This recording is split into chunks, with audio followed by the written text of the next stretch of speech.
హరి ఓం. శ్రీ మహావిష్ణు పురాణం 59వ భాగం.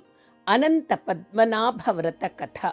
శ్రీకృష్ణుడు ధర్మరాజుకి అనంత పద్మనాభ వ్రత విధానానికి సంబంధించిన కథను చెబుతున్నాడు. పూర్వము సుమంతుడు, దీక్షాదేవి అనే బ్రాహ్మణ దంపతులుండేవారు. వారికి షీల అనే కుమార్తె జన్మించింది.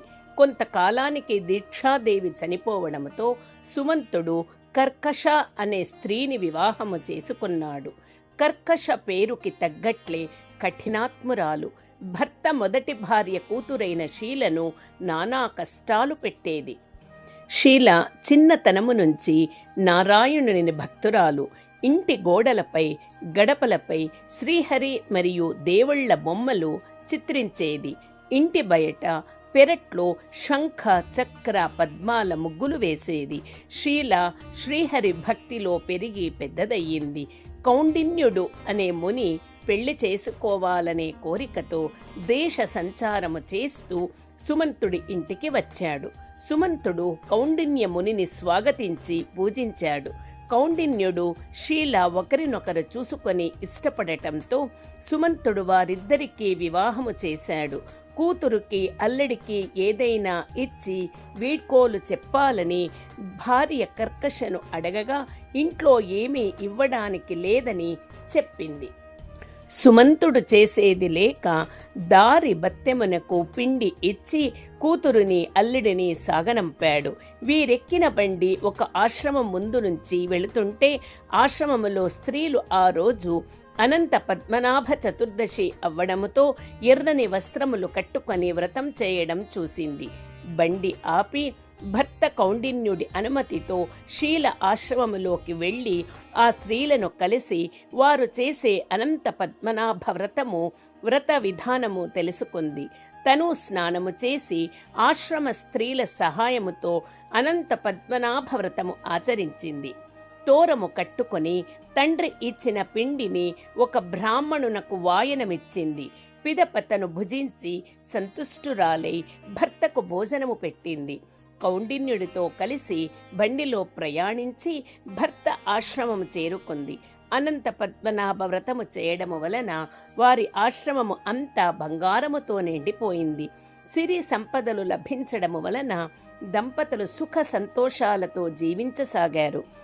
ఒకరోజు కౌండిన్యుడు భార్య షీల చేతికి కట్టి ఉన్న తోరము చూశాడు. అది వశీకరణము తోరము అని భావించి షీలను ఎవరిని వశము చేసుకోవడానికి ఈ తోరము కట్టుకున్నావని అనుమానముతో అడిగాడు. షీల ఆ తోరము అనంత పద్మనాభ వ్రత తోరమని కట్టుకోవడము వలన అనంత పద్మనాభ స్వామి అనుగ్రహము లభించి సకల సంపదలు కలిగాయి అని చెప్పింది. భార్య మాట నమ్మక కౌండిన్యుడు, ఎవరి అనంతుడు, నేను నమ్మను అంటూ తోరము తెంచి అగ్నిలో పడవేశాడు.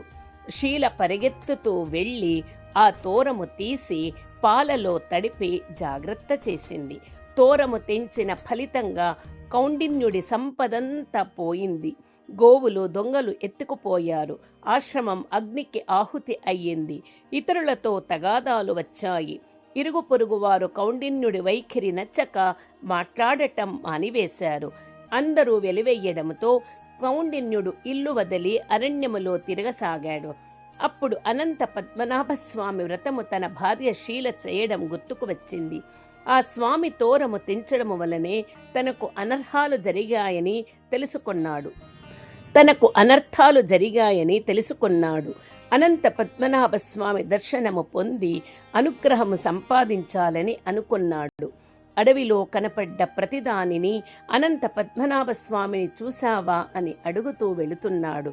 ఒక చోట ఫలపుష్పాలతో నిండుగా ఉన్న మామిడి చెట్టు కనపడింది. కానీ ఆ చెట్టు మీద ఒక పక్షి కూడా వాలి ఫలాలను ముట్టుకోవడం లేదు. విచిత్రం అనిపించింది. ఆ చెట్టుని అనంత పద్మనాభ స్వామిని చూశావా అని అడిగితే చూడలేదు అని సమాధానమిచ్చింది.